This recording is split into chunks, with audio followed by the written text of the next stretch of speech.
Avanti il prossimo. Buonasera dottoressa. Dottoressa, buonasera. Mi accomodo? No. Va bene, io mi chiamo Pera e sono qui da lei, dottoressa, perché ho un grosso problema esistenziale.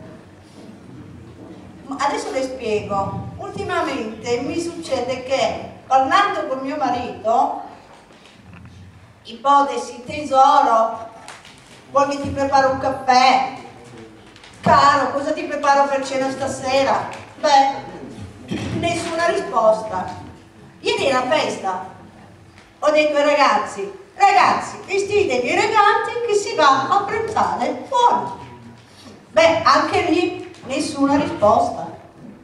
A lavoro, anche a lavoro.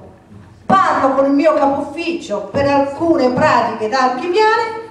Beh, anche lì nessuna risposta. Dottoressa, devo pensare che ho qualche problema di invisibilità. Dottoressa, mi dica qualcosa. Dottoressa. Avanti il prossimo. No!